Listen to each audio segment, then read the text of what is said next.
Hi, and welcome to CryptoBiography. I'm your host, Brandon Starr, and this is episode 172, and it's going to be the first part of a two-part story called Windows and Walls. Now, we haven't finished with the other story yet, and I am going to finish it.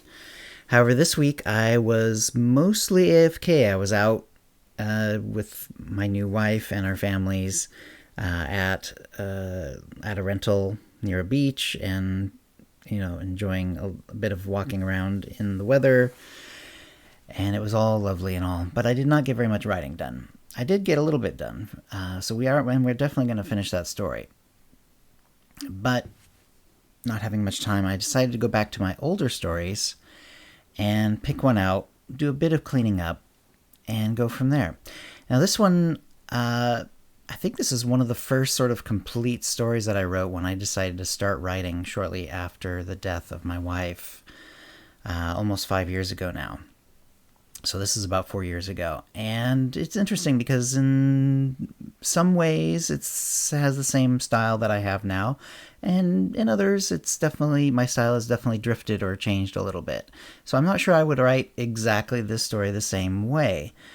I did reread it, and I was relatively pleased with it. I like it, and I think you'll like it. If I think it's good, I in fact did not choose a couple of stories because I didn't think they were actually good enough to put out as a podcast. I do like this story, and yet I don't know if I would write it quite this way, which is okay. It's all right I feel, to have my style change over time and my interests change over time. However, like I say, in some ways this is very much in my style, and the parts I like about it are definitely sort of questions and things that I would definitely still write about and be interested in today. So this is actually going to be a two-parter. That'll give me some extra time. Plus, this was quite a long story, almost 20 pages long, and it would be, it would make a really long podcast stories if I did it all at once. So we're going to do part one will be this week, part two will be next week, and then we'll continue with the new story. However, obviously, since I haven't ever published this in any way, this is in many ways a new story. It just happened to have been written 4 years ago. I did clean it up a tiny bit. I tried to leave it more or less as it stood, because I don't know, I feel like I wanted to sort of respect where my head was at then, because this would have been written at a time when I was definitely trying to work through my grief. That was actually one of the reasons I started writing on a daily basis, and I wanted to, I feel like if I did like a heavy edit on this and really changed like what it was about or some of the things it was saying or the themes or anything like that, that something would be kind of lost that should otherwise be there.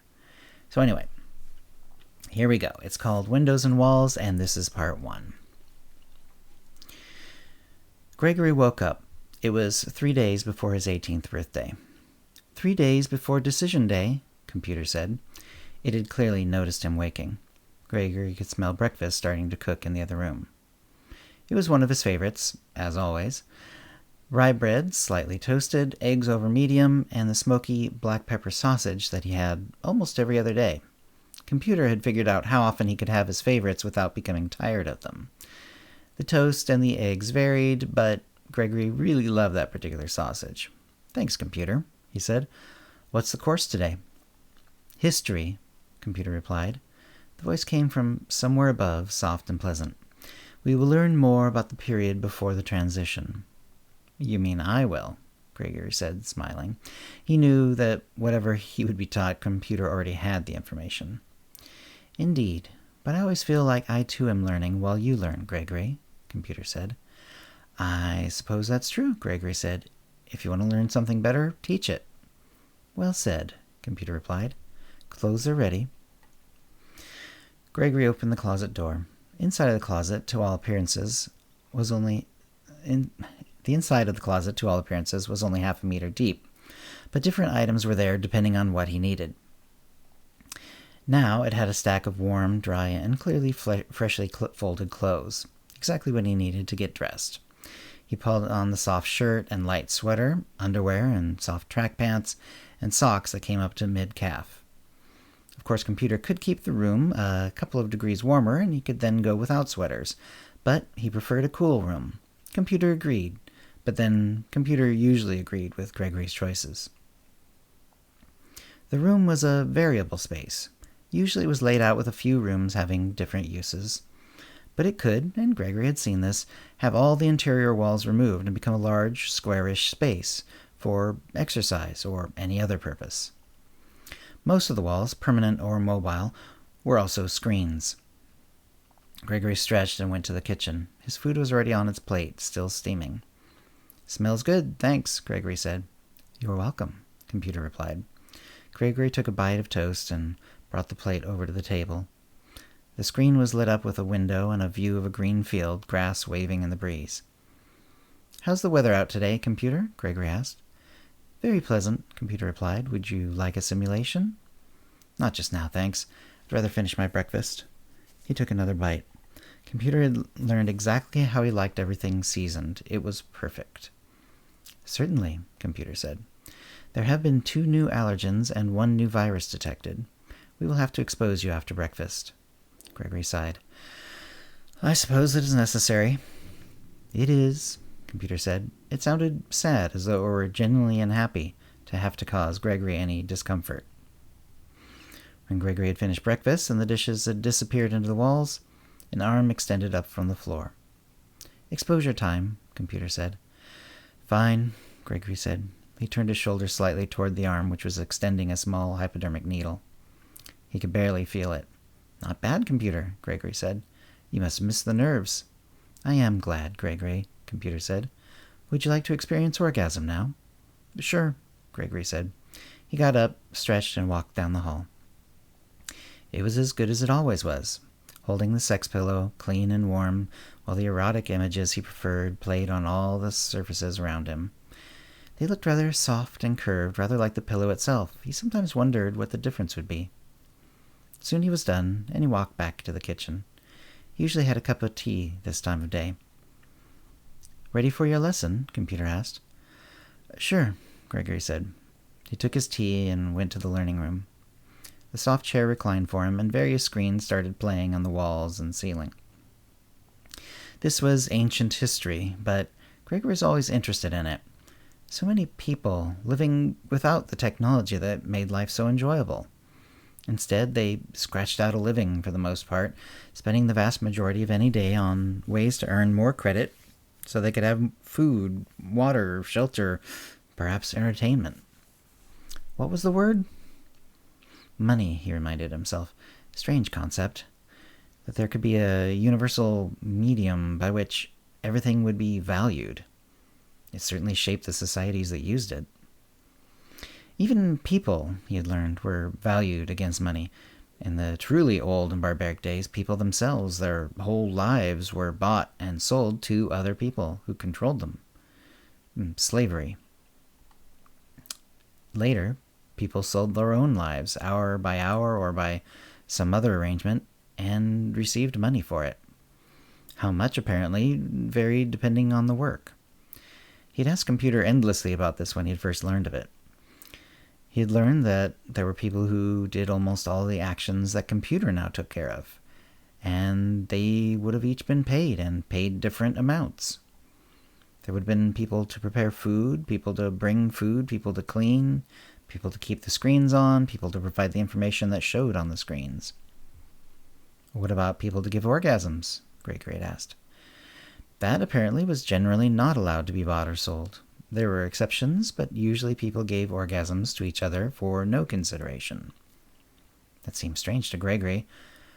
"But that's one of the best parts of the day," Gregory had objected. "Why would that be the one part that could not be purchased?" Computer had tried to explain that orgasms were considered part of certain societal bonds, and that society generally felt that orgasms should come voluntarily and without the profit motive. Gregory wasn't sure he believed Computer, though he'd never known Computer to lie. The explanation seemed lacking, somehow. But Computer had explained it to the best of its knowledge, so eventually he stopped asking and put it in his brain in the unsolved category. The unsolved questions were rare, but they had always interested Gregory, more than any of the subjects that Computer could fully describe. What are the 3 main reasons our current society differs from pre-decision society? Computer asked. Children were raised by their biological... Gregory said, but couldn't think of the word. Parents, Computer supplied. Yes. And technology had not advanced sufficiently to allow money to be phased out, Gregory continued.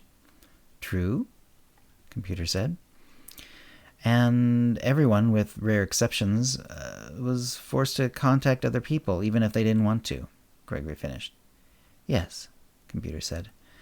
There were a few who separated themselves completely, called hermits, but typically people were not allowed to decide whether they wanted to meet other people or not. Even though it was only a few days away, Gregory had not come to his decision for Decision Day. Some of the time, he liked to think about meeting other people in person. He was allowed to connect, via sound only. He had seen plenty of videos, knew the vast range of looks, shapes, and sizes that people could take. A big part of him was curious to meet some of them, see them face to face. But another part was still scared. He could stay in his room, of course. That was the other decision. Many people decided not to come out into society, but instead stayed in their rooms and experienced life through the screens of the various walls. It was a simple, happy life, or so he understood it. And then there was Rebecca. Rebecca was almost exactly the same age as he was. She would have her decision day tomorrow. He thought he knew what she would choose, but couldn't be sure. He had heard of stories of many people changing their minds on decision day. Rebecca had brought out a lot of fantasies in Gregory. She had a great voice, and they tried to describe themselves to each other as best they could. In his mind, she was as beautiful as any of the women on the screens. He wondered if she would find him as handsome as the men on the screens. He could see himself in the screens when he wanted, so he knew what he looked like. It wasn't really like anyone else he had seen. Everyone had such nice brown skin and dark eyes and hair. He had pale skin with hair that was lighter than brown, but not quite blonde. All the blonde women he saw on the screens were that way by dyeing their hair, and they had been rare. He couldn't remember any blonde-haired men, and hardly anyone had blue eyes. He had admitted all this to Rebecca during their talks, but she had assured him that it didn't matter to her. I don't think that sort of thing is important, Rebecca said. The question is, what sort of person are you? I think you're the sort of person I could like. He'd agreed. Still, she had described her long, slightly wavy black hair and her skin the color of a cup of coffee with a teaspoon of milk in it. And it made him wonder if she would end up preferring someone more like her, someone more normal. Of course, Gregory had, after hearing her description, and despite his fears, gotten a cup of coffee and added the teaspoon of milk so he could picture the precise color in his mind. He thought it was exactly right. It didn't seem to surprise Computer at all when, at the next meal, he asked for a coffee with 1 teaspoon of milk in it. When he went back to the screens, he asked for it to be fully 3-dimensional. All the images popped out of the screens at him. He asked Computer to put aside the lessons and instead show him what people were like. He watched them walking, talking, sometimes holding hands or having sex, other times arguing or even fighting. He had known that people fought, of course. He had even fought with Computer, a little, but it never went anywhere because you couldn't get Computer to fight back with you. It was like fighting a rubber wall. You would only exhaust yourself trying. It hadn't taken too long before Gregory, as a child, had realized this and stopped trying to fight Computer. But he had seen shows and historical programs and knew that people fought. But he had seen them fight over matters of great importance, wars, crime, ideology, this was different. He saw that people sometimes fought for no good reason, perhaps just to be fighting. He wondered if somehow they enjoyed it, though the looks on their faces as they fought didn't make it seem so. The three-dimensional videos let him walk among them. He could almost reach out and touch them, though it always disturbed the image when he tried, and he never felt anything. He asked for images of people just touching. He walked among them, too, watching them hold hands, hug, kiss, or have sex.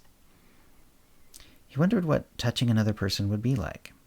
It would be very strange. He held out one hand and touched his other forearm. But no matter how hard he tried to imagine it, he could still feel the skin back with the part he was touching.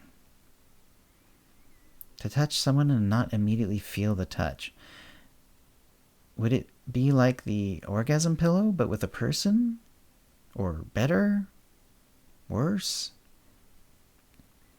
He wondered if he could handle being around another person. This, he thought, might be the reason some people decided to not experience the outside world on decision day. Being alone was comforting. Being with others would be disturbing. But also, he thought, it would be exciting and interesting. The next day was 2 days away from decision day.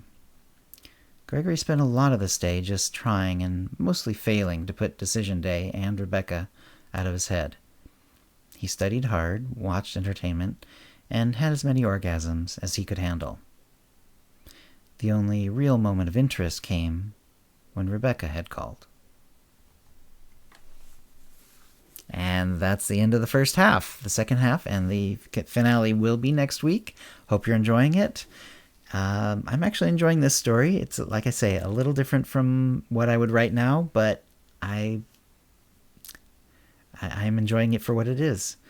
So if you have any comments or questions about this episode or previous episodes, CryptoBiography@gmail.com, or hit us up on Facebook or Twitter.